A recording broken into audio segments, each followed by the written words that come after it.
reasons that I propose we have one of these kind of breakout sessions focused on this topic is not because I am in any way, shape, or form an expert on this topic, but because while most of the conversation so far today really focused on grades 9 through 14, and that's really, where our network work is focused.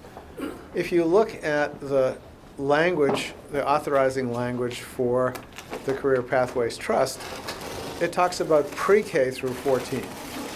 And I'm assuming that that wasn't kind of accidental. And that, in fact, if you want to build a pathway system in which at some point in the early or mid high school years, kids and their families are going to be asked to make choices among pathways, and ideally all pathways leading to some form of post-secondary education.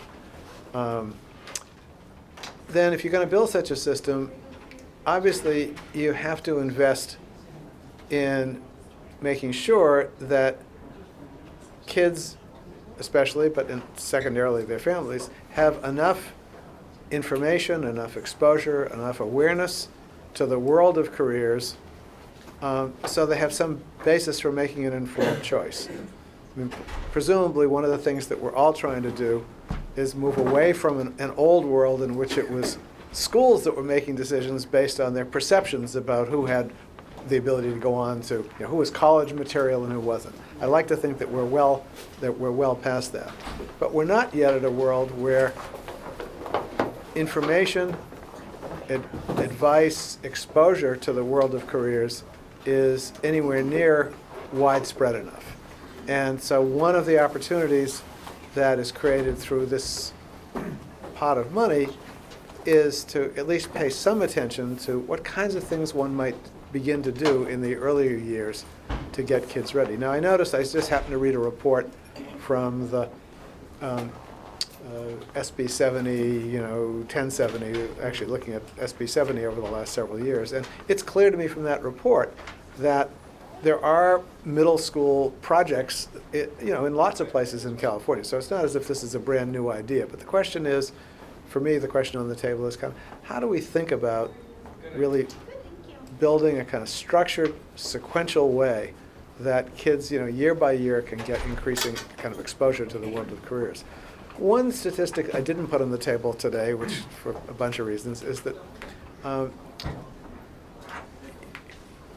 if you look at four-year degree holders under the age of 25, those with BA or BS degrees under the age of 25, something like 40% of them are working in jobs that didn't really require a four-year degree, jobs that had been traditionally held by people without four-year degrees. Now, obviously, some piece of that is really, a large piece of it, obviously, is simply a reflection of the larger challenges of this economy.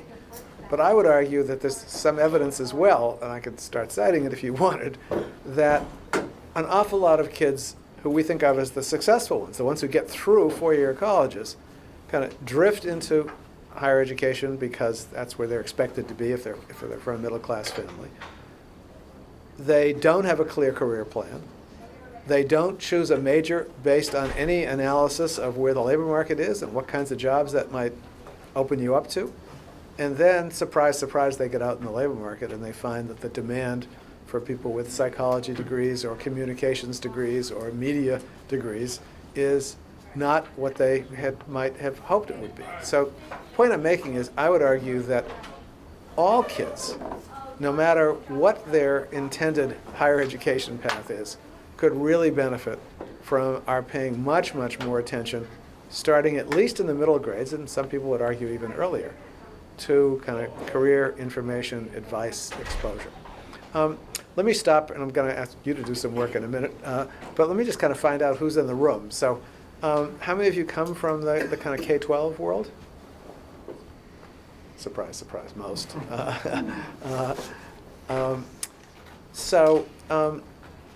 I was going to just ask you to talk with a neighbor for a minute, to think back about, roll the tape back. You're 16 or 17 years old, and think about the first job that you got, whether it was a part-time job after school or a summer job or whatever.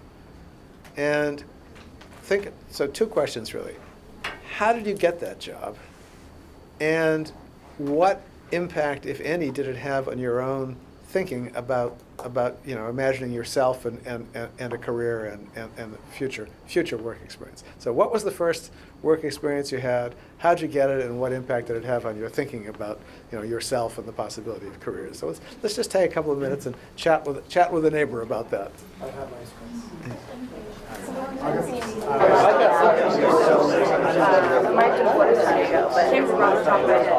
So pull up a chair. So for the folks who just walked in, if you want to know what the buzzing is about, I've asked people to just take a couple of minutes and talk with a neighbor about thinking back to their own first work experience, either as a 16 or 17-year-old, either part-time or summer. I asked them to think about 2 questions. One is, how did you get the job? And second, what implications, if any, did it have about how you thought about your future working life or career? So first, is there anybody who didn't have a job when they were 16 or 17? See, You mean paid job? You mean paid work? I mean, some paid work experience. Certainly, so a couple of people. But think about that in the context of the numbers I showed you this morning about teenage employment, and think particularly about those 5 regions in California where less than 1 teenager in 5 is working, has had work experience. And if you see, there's a further study about how few kids in the 100 largest metropolitan areas in the country are actually working, and as you can imagine, if you disaggregate that by race, and if that something like among high school graduates, not dropouts, high school graduates, the unemployment rate of young black males, again, remember, you're only unemployed if you are registered as looking for work. The unemployment rate among young black male high school graduates who are not in college but looking for full-time work, a lot of them are working part-time, for full-time work, the unemployment rate is 95%. Only 5 kids in 100 in that category have work. Now, if you think about, if we ask about, what kinds of jobs that you did, if we went around the room, let's get a couple of examples. What are some of the examples of the kinds of jobs that you had? Dishwasher. Dishwasher. In a fast food place or In a retirement home. in a retirement home. Department store. Department store. McDonald's. McDonald's. When they still had a sign about how many millions they'd sold. They were only at 200. There was a point at which it was alleged that something like 10% of Americans in a certain age category had actually passed through McDonald's, or a related, fast foods. Is that 95% a nationwide statistic? Yes, that's a national statistic. But if you think about, the traditional youth labor market, I mean, I think about, if I'd been answering, I would have said, well, I had a paper route on my bicycle. I mowed lawns in my neighborhood. Well, my newspaper is delivered by an adult in a car these days, not by a kid on a bicycle. Exactly. The lawns in my neighborhood I mowed by a company that shows up in a truck with adults, mostly immigrants. And a lot of the kinds of jobs that a lot of us got our initial work experience doing have really either disappeared, they've been mechanized, or they're now being filled by older people. Yes. So when I moved into my neighborhood, I went around to see if any of the kids would mow the lawn. They don't want to do that. Yeah. You can argue, it's kind of cause and effect here, but part of the problem is that, but also a lot of those. No, I mean even doing anything like labor intensive, right? I paid my next door neighbor's son to do some work, and it was like he was glad to get the money. That was it. One day he never wanted to come back. He didn't want to do the work. I I wonder, I'd like to piggyback on just that comment, but also, I wonder how much of that is attributed to like organized sports, because in my day, there really wasn't that kind of organized sports, but both of my kids have been involved in a lot of sports, and either you're involved in sports and it takes up time in the weekends, and after school, you can't make commitments on both sides, so you're making choices. So when you brought that statistic up, I was wondering if that's across the board, or is it just certain, and you said unemployment, so these are kids that are seeking Right, they're employment. seeking employment, correct. Yeah, so. I mean, in that case, those were employment employment to population ratio numbers, so that wouldn't mean the denominator is the total youth population. Okay. And the numerator is the kids who actually are employed, and that's where the Well, not all those kids are seeking employment. correct. So that's my point. Right. Your denominator needs to shrink. Right. But the big point I want to make here, though, is that if the schools and employers can't together figure out some strategy for getting more kids access to work, it's unlikely that kids are going to be able, for whatever set of reasons, the kids are going to be able to do that on their own or anything like the kind of scale that we need. And you may be right. Maybe it's that other things have taken over. It's funny. I mean, there are a lot of other countries where the expectation is school is the kid's work. Right. And you wouldn't expect a kid to be Right. working part-time. But we grew up in a culture in which most of us got our work experience not through school, but through, on our own initiative. And if for whatever combination of reasons, that's simply not happening at this point, and particularly it's not happening in urban areas and particularly in inner city areas, unless we can come up with some strategy for getting kids some access to work in the workplace, it's for an awful lot of kids, otherwise it's not going to happen. And if you ask employers about what their problems are with the young workforce, I think you all know the story. You over and over again, employers talk about the soft skills. That's almost always the first thing that people mention. It's less the technical skills and much more the showing up on time, knowing what it means to work in a team, knowing how to resolve conflicts, knowing how to take supervision, knowing how to take initiative. It's those things that I would argue we can talk to a blue in the face in school classrooms about that, but you learn those things at the workplace. You can't learn them by talking about them or by simulating.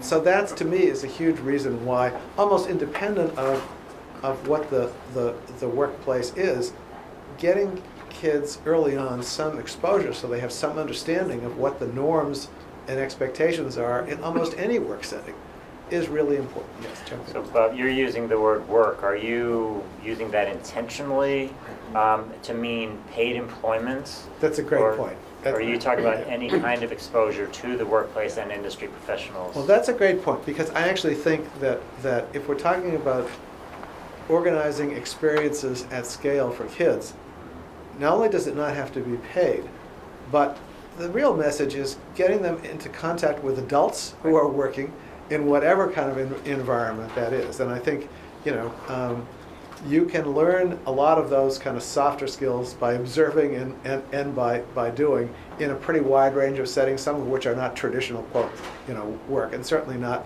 necessarily paid work. Obviously, for a lot of kids, paid work is really important, but that comes later.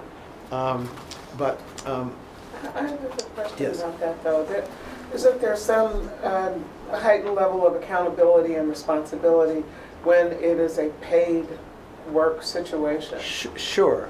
It changes the landscape. No, I agree, and I think I'd argue that by the summer between, say, the junior and senior year of high school, we ought to be working pretty hard to try to scale up paid work experience for kids.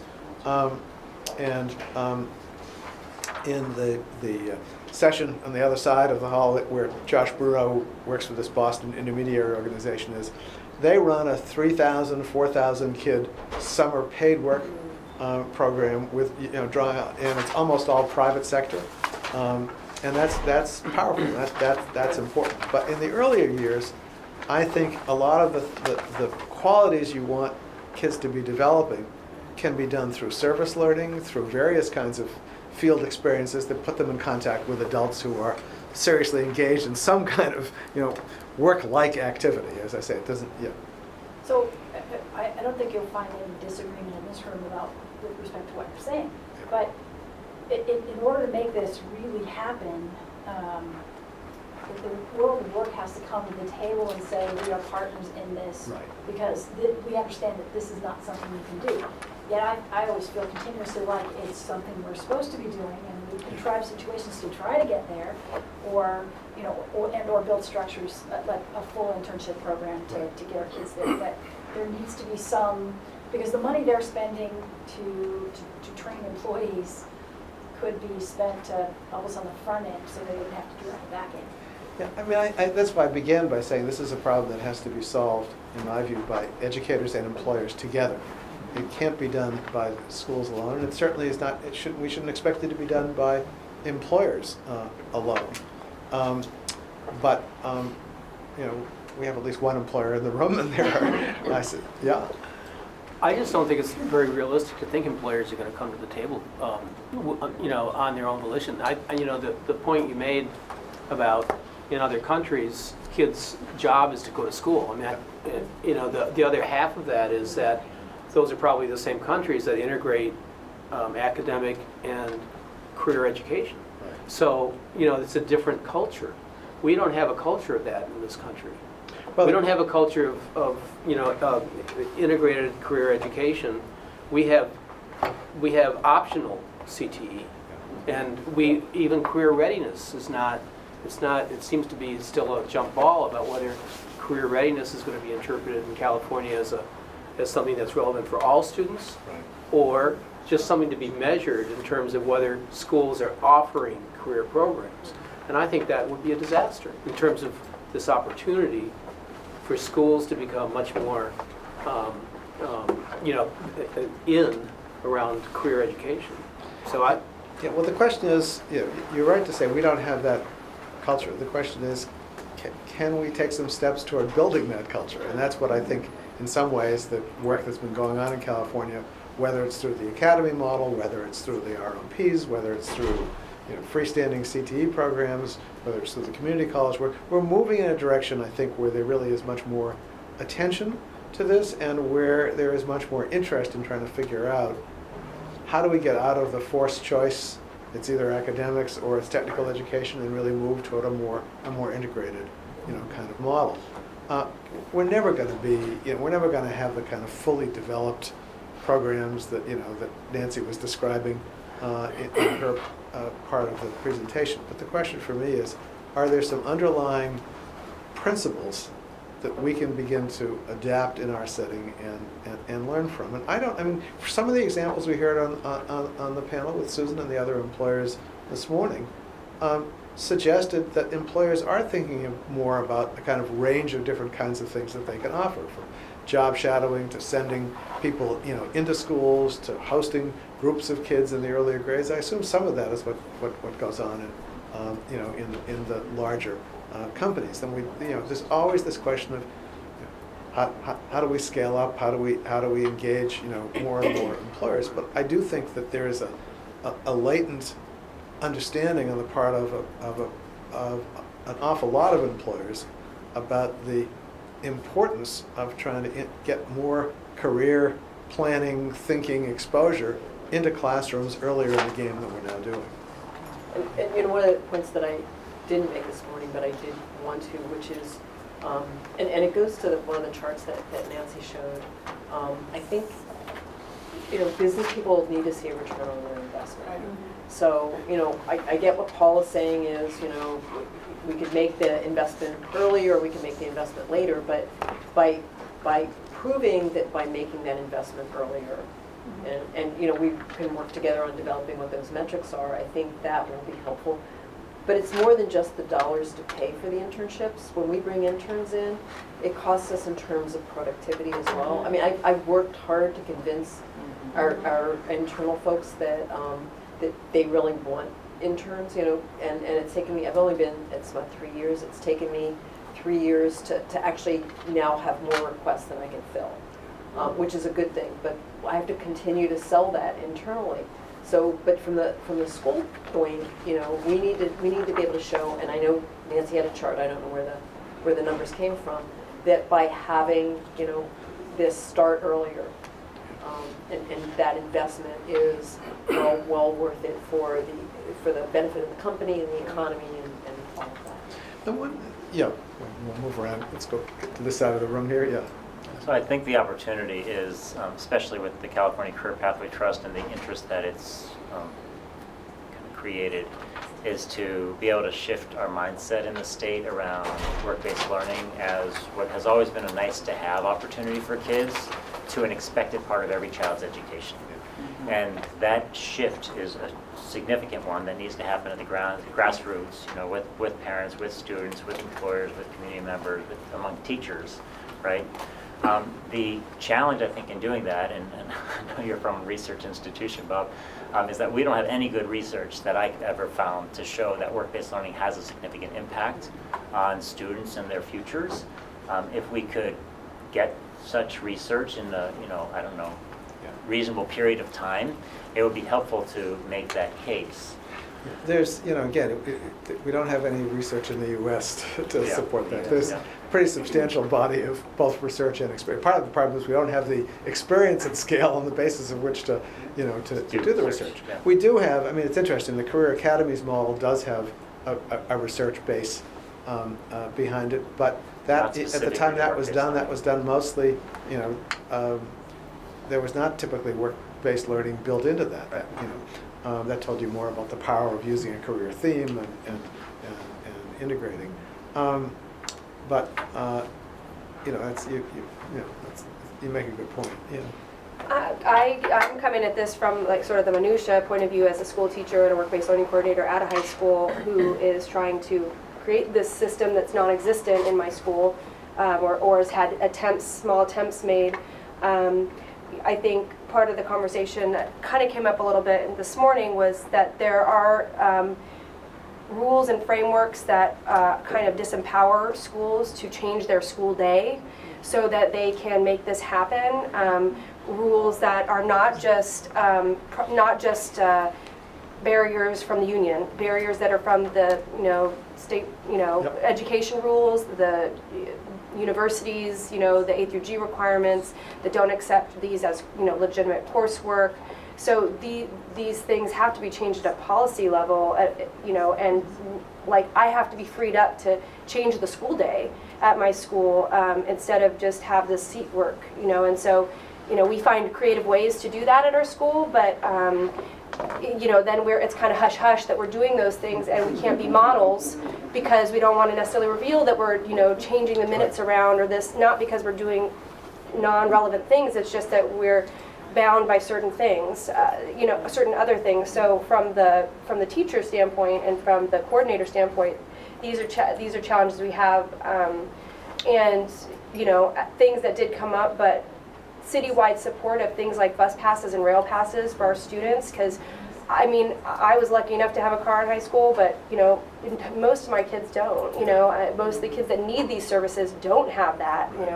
So these kinds of citywide changes, visions that come from mayors and policy changes are all things that could free. I think there's a lot of creative individuals in the school system who would get back to emails on time and would do all those things that we work so hard to do, but we are, I'm disempowered from doing that by these systems that are in place. I think I want to connect that. First, coming back to your point, I think that the notion of trying to move toward a system in which the expectation is that all kids at least have access to work-based learning experience while they're in school. If we're going to do that at scale, absolutely that leads to this question of how do we think differently about the school schedule and even the school calendar, the school day. We're in conversation with the national funder trying to, I think we're going to get some money to experiment in a couple of places, because you can't fit all this in without both some give on the rules and just thinking more creatively about, about the total school package. When we do these comparisons of these European systems like the ones that Nancy was describing, we tend to forget is that these are systems in which kids typically from age 16 are essentially on a work schedule that's really like adults. I mean, these are 9 to 5 days, some of which 3.5 days a week typically at the workplace, and the other day and a half in quote schooling. But so surprise, surprise, at the end of 3 years, those kids have had an intensity of experience that is really the equivalent of what you get, in at least 1 year, maybe 2 years of post-secondary education in a kind of career focus. That's why our frame, if we're trying to compare ourselves at all, is to span, the last years of high school and the first year or two of post-secondary to get there. So time and the sort of legal and political barriers are really, important here. I just want to give a glasses half full example when policy allows us the freedom. So if you look at our ROP rules in California, there are none anymore. There's just funding. So if I'll give you an example, we have 6 semester-long externship programs in our district using the ROP as that vehicle, and to support the employers. What the employers wanted to know is that when we're the productivity. So our model has been the first semester is an academic phase, and then in January they're all excited. The students are all now going to spend second semester in these externships, and the employers actually have been very responsive. If there's a skill set or something that a cohort comes through and isn't doing what they like, they identify those skills, and then the next year we come back and we adjust our classroom curriculum and get them there. And so, but before, when there's all these bureaucratic rules with the ROP, you had some restrictions. But right now, there's no rules. It's all locally controlled. And if you work with your business community and specifically ask them, okay, if we gave you these students, what could you do with them? And so it's health, vet tech, medical assisting, marketing, which is more work experience, a dental program, and a fire program. These students are actually in real offices doing this work, getting that exposure, and these students otherwise would not have those opportunities. And they're semester long. So there's ways that's powerful. Glass is half full. We just got to be creative. So what is your experience so much different than hers? I'm just curious to know. Well, the Because funding it sounds- source, we had the luxury of using our ROP vehicle, Oh, and we're operating on a JPA, so it's not coming out of the county office. And a JPA There's is- just a joint power authority. The money is just sent directly to our school district. And then now there's, I'm on video, right? I'm getting myself in trouble, but there's really no specific ROP regulations as there once were from the state of from the CDE. And so you receive this funding, and all the rules are right now is there's a maintenance of effort. So if you look at how you're spending your CTE dollars, you can do some. We'll cover his face as if he's as if he's a crime boss. But Yeah. Congress. Yes. Well, I'd just like to make the comment because I was with an ROP for 14 years and now I'm reassociated with one, and we have followed all the rules, and you can do it with all the rules. There you go. All right. And we did do it and our students got 12 hours a week on the job training. We had advisory boards, very active business. It was an excellent model, and I'd say it's very clear to us that it changed the kids' lives. Their graduation rate, because we wouldn't let them miss their English and their math back at the class, they knew we'd drop them. They don't miss a day with us. So the schools really liked the fact that we'll drop them from our program if they don't. So the graduation rate was higher, their engagement was higher.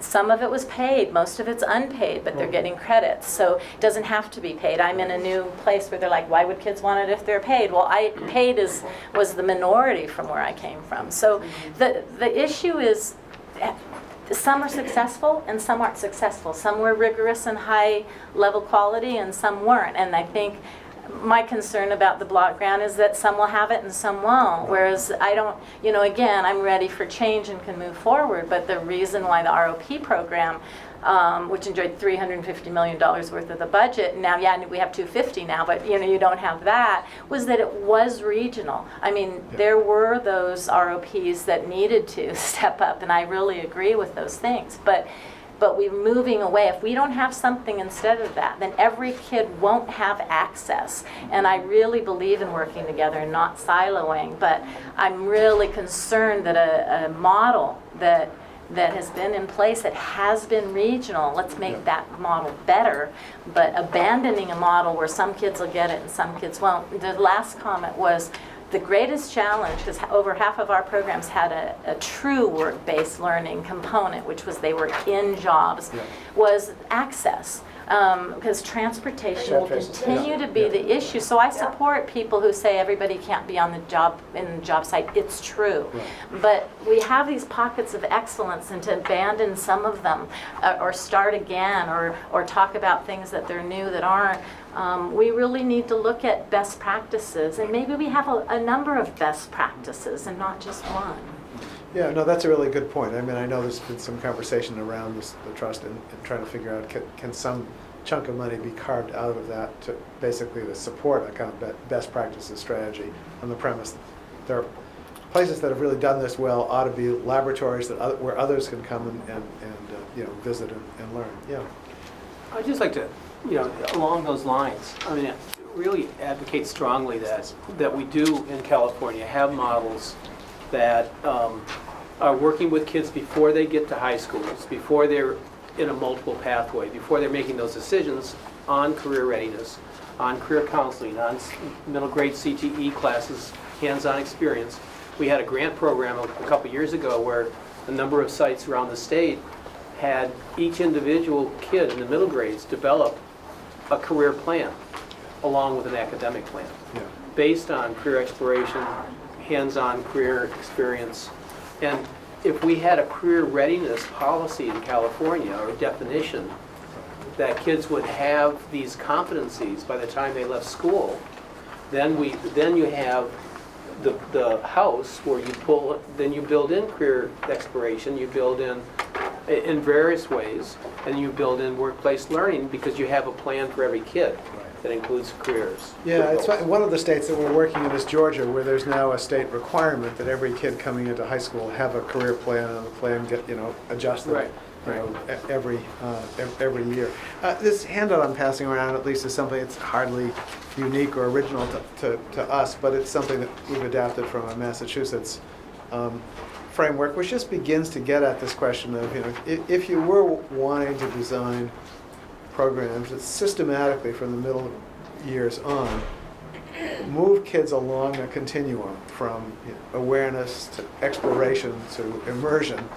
What are some of the kinds of activities that you could imagine trying to build in? And I think, again, without dwelling on it, it might be worth just taking a minute and taking a look at this, because at least my bias here is that unless and this links to your career plan idea, that is, unless we figure out on the school side what a continuum of experiences ought to look like, so you've got to kind of grade by grade each year, building on the previous one, so that, as I said at the outset, by the time kids hit a point at which we're asking them to make some choices, they've got enough information about their own interests and strengths on the one side, the world of careers from which they might choose to match up their interests, and the education and training pathways that open up access to different sort of points along a career continuum.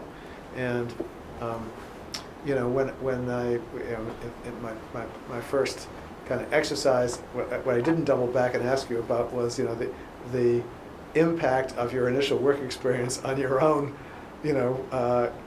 career planning beyond that experience. And I'm guessing it was pretty accidental, but I'd be curious to know, at least for me, I learned from a couple of early work experiences what I didn't want to spend the rest of my life doing, and that's a powerful and important thing for kids to to learn early on. Learn it when it's not expensive. Yeah, did you want to comment? Well, I was born and raised in Sacramento. I've lived other places, but I graduated from C.K. McClatchy High School, and I was in the ROP program, and I did 2 internships. My senior year, I did one with the Sacramento Sheriff's Department, and I did one at Crocker Riverside. I was interested in both fields, and policing and in education, and from that, I decided to become a teacher, and here I am. I would say it was a distinct experience of, one versus the other that helped me to get here. So I think it can be really that simple. Mm-hmm. And ROP worked fine, so, but as a high school teacher now, 15 years in the district, I have it's very hard to access that ROP information or to get my kids hooked up, especially now that I'm at a small charter school. It's, you know, your relationship is different with the district. So it's, you know. Yeah. And just, if I can Yes, clarify, please. and I'm the cup half empty guy. ROP, as of 2 years ago, was $384 million a year. It used to be almost $500 million every year. In the same budget that created the $250 million trust, they gutted $384 million ongoing. So in the year 15-16, you will have no more ROP dollars. It's gone, statewide. So I mean, only in Sacramento can we celebrate a one-time $250 million CTE grant while we're giving away $500 million every year. And partnership counties, we heard a lot about that. That's $50 million a year at the state. Now they have to match that at the local level. But $50 million. Look how much great work that's doing. But we just walked away. Our politicians did $384 million every year, starting in 15-16.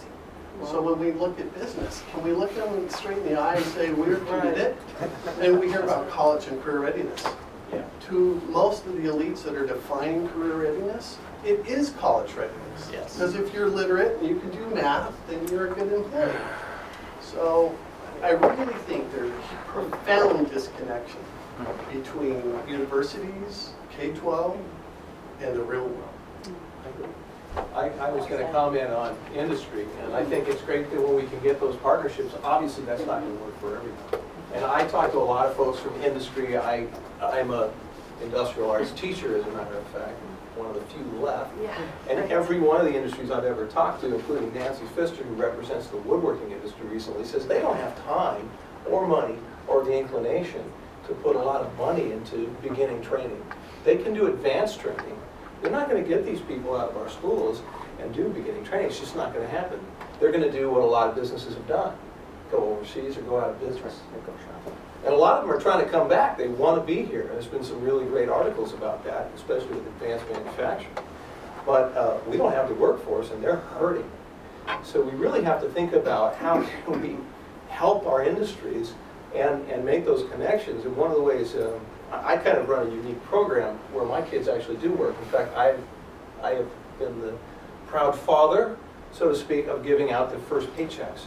Because we run a program where we make something, we run small business, they learn how to sell it, they make a little bit of money from that, the program gets money from it. So that's an interesting way of giving them work experience, because they really do see what happens in the real world of work because they're doing it in a classroom. Maybe we can't always bring business in, but we can use those if we don't throw out our ROPs and programs that used to do stuff like that. Just, two comments. One relates to the money thing, and the thing that does strike me now is the supreme irony of our time, because the more we talk about career readiness and career technical ed and workplace skills, the less we seem interested in funding it with stable funding. You know, the feds, state, whoever wants to do it by grant, so that some have it, some don't. So that's just kind of drives me crazy most days. The other thing, I appreciate you bringing this out. We've, Sonoma County Office of Ed, I work at the state, but Sonoma County Office of Ed did a nice continuum along these lines, and back kind of on our topic in terms of early. Yeah. To me, this kind of thinking is critical in terms of those undergirding principles, because one of the, I think because it's mostly a secondary group is why we're jumping into internships and money for work. But we don't, in California, we do virtually nothing pre-K 6. We do a little bit 7, 8 because they still have life skill wheels and some of that, and we've got some resources available. We do a little bit more, at least we talk some more about high school, but we don't have any, there's really no thinking about what developmentally is appropriate for, what could an elementary school kid understand about at least the notion that there's all these jobs. We don't do that. And we get them, I think you mentioned, we get them to high school and then say, here's our 3 pathways, you choose one now, and you choose the one your girlfriend's in or whatever. So somehow getting to that point of figuring out what can they learn. And I know just even not needing, I mean a job would be great, but we sometimes jump over the power of other experiences. We did a pilot program with Road Trip Nation, I think you know the Road Trip folks. I do. Well, one of the most powerful experiences kids got out of that was learning to talk to an adult. They didn't end up with a job, they didn't end up even with a lead to a job, but they learned to talk to an adult in a work environment. So just that we kind of deprive them of. They interact with their teacher and that's it. So sometimes I don't know how we have to think system, but also think small and not get hung up that the system isn't going to be ready right away. So, Can I jump on the finances to respond? And I don't know where everyone's levels in the room, and I'm not, in defense of some of the things you described. But if you look at the LCFF funding, high schools, grades 9, 12, we're given an ongoing $200 in addition as a CTE concentrator. Now, it doesn't necessarily mean that you have to. It's not the old, because we're going back to non-category, but your district got $200 per ADA, per pupil, for that. Now, whether that money is being routed to CTE is a different discussion. But it is noted that you do get, the 9-12 education gets $200 more per pupil. I think it was 212 is in the real number, more per pupil. So the local control and what you do at the local level to access those funds, I think, is important. So I think it's easy for us maybe to point the finger, but you did receive additional funds, which are equivalent to your Common Core implementation funds, ironically. The Common Core implementation funds are also $200. So do the math on your district. You got that much for CTE. There's a lot of talk about how we're doing our Common Core implementation in grades 9, 12. How much are you talking about how you're doing CTE? And that's something we should think about. That's why I'm thinking about looking at it. Excuse me, just a little correction on that. They will eventually get that after the LCFF is fully implemented. But this year, I believe they got about 12% of the 216. So each year, each district gets a tiny little piece. And at the latest, we will not be fully implemented after 8 years. LCFF is being pushed out even further. So that is important to know, that school districts are not getting the money. Currently, right now, school districts were told we would at least get 2012-13, which is significantly lower than we all were receiving in 2007. So from 2007, each year, the state cut us until we got to our base, 2012-13. 13-14 was supposed to start crawling out. They said it will take 8 years for us to get back to the future, to get back to 2007. Now they're not quite sure if we'll be back to 2007 in the next 8 years. Well, I guess what I was just saying is the notion is as long as we think it's but as long as we think of CTE as being funded by an external categorical source, you'll forever be marginalized. It has to become part of your LEA's general fund. That's the point I was trying to make, the general fund expenditure. And if you're just relying on the categorical, it may never happen. Sure. But you also need to remember, when anything goes into the general fund, it immediately is on a negotiation table. I'm speaking from a county office, which we no longer have our ROP, as we did have it because it went into general fund. Our teachers are right now in impasse and ready to go to fact finding. That money is on the table. When you have general fund, it's on the table. We have over 1,000 school districts throughout our state, and you ask any of them what happens with general fund. Bob, I Very, think very the question, difficult to carve it out and say that it will only be used for CTE. So for me, the question is, how seriously are local communities, regions, and the state taking college and career readiness? And how is it being defined, and how is it being realized?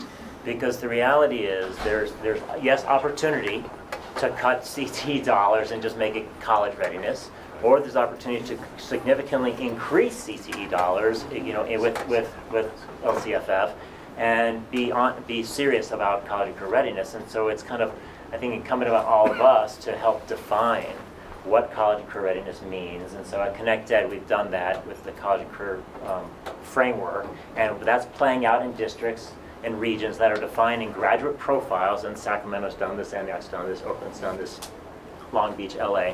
Kind of, this is what we mean, and this is the kind of guidepost where all of our dollars need to flow through our LCAP plan in order to get all students to college and career readiness. And if you're serious about defining it, board adopting, embracing by the community, by the chamber, by the mayor, by everybody in the community, this is what it means, then let's move towards that goal and all resources flow there. And then there's not a debate about, the categoricals, because the, losing categoricals is, both a blessing and a curse, probably from all perspectives. And, but it creates opportunity to get away from a programmatic approach that we've had in the state forever and move towards a more systemic approach. And we've been victims that have been burdened by a programmatic approach with dollars kind of coming down, categorical ways that have isolated every individual effort in our state.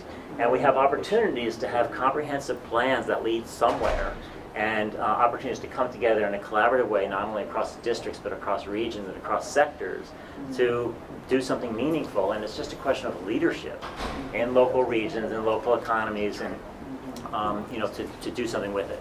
Let me make a quick. Can I just make a quick point on that, on the definition of career readiness? Yeah. Because there's a College tendency. and career readiness. You Right, but wanna there's, speak to- I'm you wanna speak to going the to career pick up the side? career readiness first, Okay, because yeah. there was a debate at the last state board meeting about what career readiness is. Yeah. And people tend to go to how do you measure it before you define it. And I think that's a big mistake. And I think what Roman is talking about is getting a good definition of career readiness for all students as the state policy for all schools. And that's different than we're going to measure it this way. I confess, I'm impatient with the time spent on definition. Gary and I have been in a couple of these task forces, both at the national level and I've been in the state one.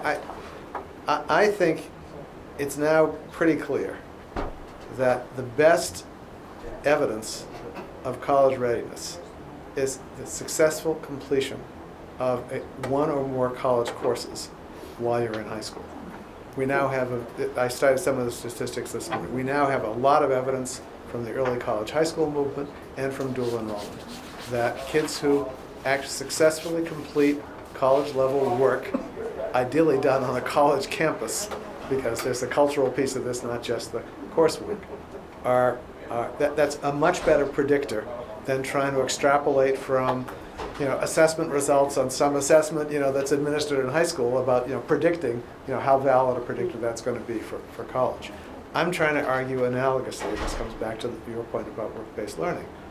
The best measure of career readiness is getting kids some experience of work while they're in high school, aligned with their academic program, and where the certification, if you will, is actually done by employers, not teachers, with a pretty simple kind of checklist, because the career readiness indicators you want from kids moving out of high school, because high school is a way station towards some further education or training, right? The best, so what you're really certifying is essentially the soft skills.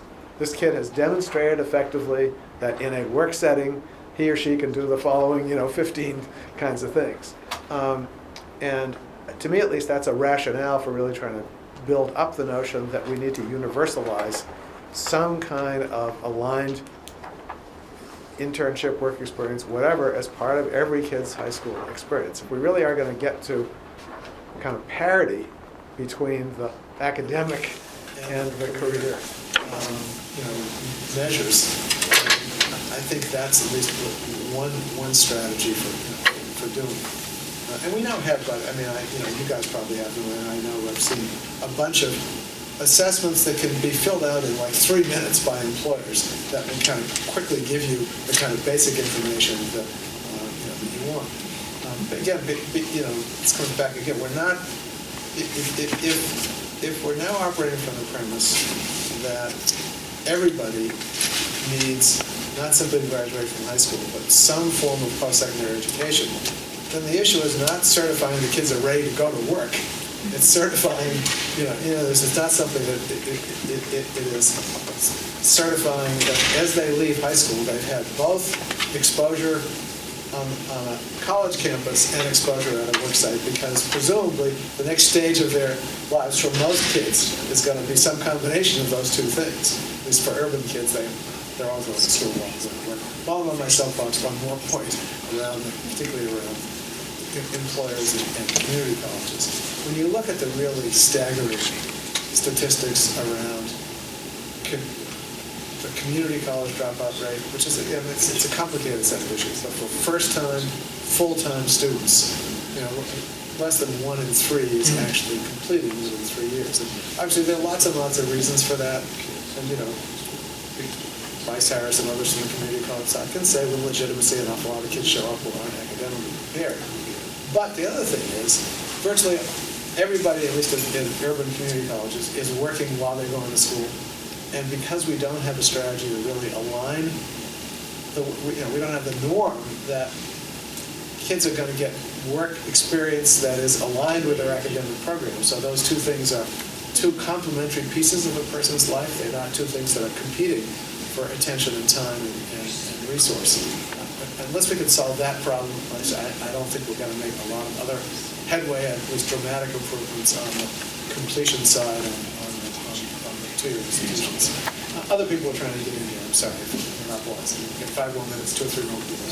10-second comment. Try to schedule courses at a community college. You'll have us on doing that. So whatever other issues are going on, I mean, you walk into the financial aid or whatever office, and you see the full breadth and scope of California citizenship, all lost and trying to figure out what's going on.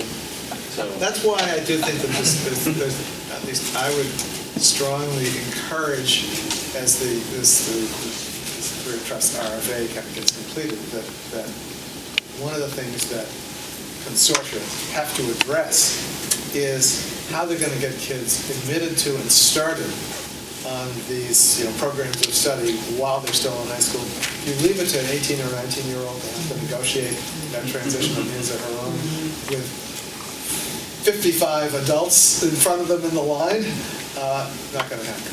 Yes. Right, and also those same students that are likely to be accessing the community college system are students who are first-generation students in the college system, so don't know how to navigate the financial aid system. And there, a lot of schools, there aren't support systems in place anymore because counseling was totally demolished, over the same period of years that we've had a loss of funding for career technical ed. So I think one of the strategies that we have at our school is that we have for our seniors, we have 4 courses that are that were reviewed by the Sacramento State University and were approved because we're master's level teachers. We're approved for college coursework. So that our students aren't going to the college course on the campus, but they have the ability to earn full college credits in 4 courses at our school. So there are some hybrid ways to approach that that the CSU system is open to, but it takes negotiation, and not every CSU is doing it, but they are at Sac State. So I think that means that at the district level, somebody's got to help that process happen, or it's got to trickle down into the other CSUs. How can we make that happen for the UC system too? And especially because these courses are so impacted, right? It's got, like, I have the Government 1 course, so they're getting Government 1. If they earn an A or B in my class, I had to write that coursework. I had to get it approved. I had to get it submitted. I had to resubmit some things that were missing. These steps, right, on the part of the teacher. But that's a way to also alleviate the pressures inside those beginning level courses, so that there is more room. I wanted to go back to a comment that you made, and you made it when you made it earlier in the day. I just really appreciated that there's more success when students have that work-based learning, earlier. Because I was a high school counselor for a long time, but then a community college counselor, and it was so sad to have 28-year-olds and 35-year-olds taking field study. When I'd been in the program, actually was at the high school at the same time as 16-year-olds. And so but where's the commitment? When we go to business, where's the commitment of the state? I appreciate local funding. We have a governor who believes in that. The saddest thing, though, is really bothers me when people make decisions for families and for kids. I don't think that's right. I think we offer choice. And why should you? I know that academics, there's some kids that really want to go to that because they want to do that thing. Let them fly. Let them go. There's others that want more than a soft skill certificate. In the world I spent for 14 years, a soft skill certificate, everybody can do that. High school can say, come on time, and you're not tardy, and we'll give you that. But ours had competency lists. I mean, they were learning technical high skill work, which enabled them to go into work that got paid higher. We have a precision machinery class where I am now. It's probably the most STEM class in 28 courses we offer. And the teacher said, if somebody wants to be a mechanical engineer, but they've spent a year doing this, mechanical engineers don't have this, so this that they did in high school, even down the road, somehow when they get to that, they'll have something somebody didn't have.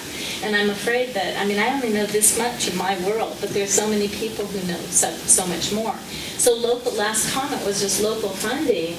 If you're still dependent, I mean, I was a high school superintendent, and I was really supportive of CTE. This one wasn't, this one was, this one wasn't. So it depends on the neighborhood you live in, if your child is going to have access to program.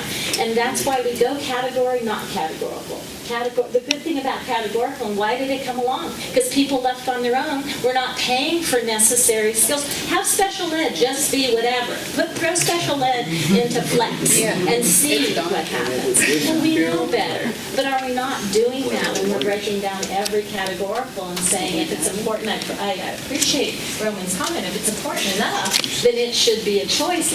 But important enough to who? You know, some making decisions for these kids and families who may not quite have the same set, you know, of defining success or whatever it might be. Isn't this 250 million a categorical? It is. You can't, if you. It is. They call it different things. It's a block grant. But it's just that for some, it's so un-Governor Brown to me, and it's so un-California to me to have little access pieces, you know, people who will get it and people won't. I don't think that was the intent, but it sure looks a little bit like that. So I'm just concerned about the kids who are either in a school district that doesn't embrace all these choices, you know, for them to make. Or the question, you know, for me though is, can you use these dollars, which clearly are going to go out on a competitive basis, to create some existence proofs in regions, a few regions at least around the state, of what a really aligned system that's designed to serve all kids actually looks like. So you then can build kind of confidence and political support to say over time that our mainstream, you know, dollars, not our categoricals, not our one-time dollars, need to be deployed somewhat differently to make these kinds of opportunities more widespread. And you know, to use almost everybody outside of California's favorite California district, you know, Long Beach. We brought 65 people there last spring from other states just to get to see at scale what a large, diverse system looks like that has basically said virtually all kids are going to get a high school experience that is designed to bring together their career interests and their academics. Is it perfect? No.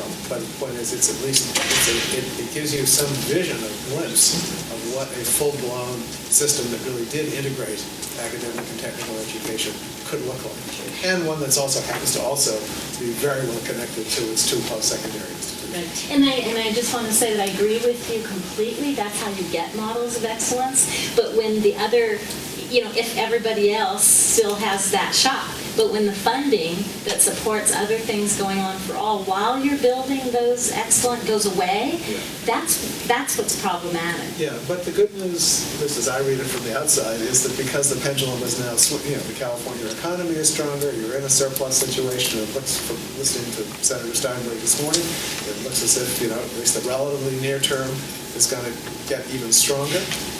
This is an opportunity to start to build back and to be able, you know, you've been playing defense, you know, for years and years and years in this state, cutting and cutting and cutting. And, you know, that's not going to get overturned. You know, you're not going to undo the negative effects of that in a year or two or three, but at least, you know, you can start to breathe and believe again. You know, last comment. This is a great group, and I love, you know, everybody, you know, we're all together on this. We have different pieces of it, but I mean, I had a thought earlier, and I do work in 21st century skills, so I talk about career ready and Common Core, and you know, to districts, everybody I can talk to. But the connections are not necessarily being made between the academic people and the CTE people and the linked learning people, the CPA people in the schools or in the districts. And my thought was, if this was a Common Core institute, we'd probably have 3 times more people here, and we wouldn't be talking about these things. I'm not sure about the 3 times more people. Maybe, okay, let's not, okay, maybe, let's keep it, we wouldn't be talking, I know we would not be talking about work-based learning. We would not be talking about CTE and ROP funding and how we can use that. And so my concern is the conversations, because the way education is structured, are being held separately. And when we need to bring them together. I think my parting shot would be, if I were a member of the CTE community here or anywhere else, the argument I would be making is we don't have a prayer of getting large numbers of kids to sit still for the increased academic demands of Common Core without a much stronger applied learning strategy. And so this is really a situation where you can't, I totally accept the idea that the first priority is around kind of the core academic underpinning and the opportunity that Common Core presents to actually do something that's significantly better than what we've been doing on the academic side. But unless we can help people understand that for a ton of kids, the gap between the aspiration and reality is such that they're going to need a much stronger applied strategy than we typically had. So we're 5 minutes overdue. Thank you for participating. Thank you.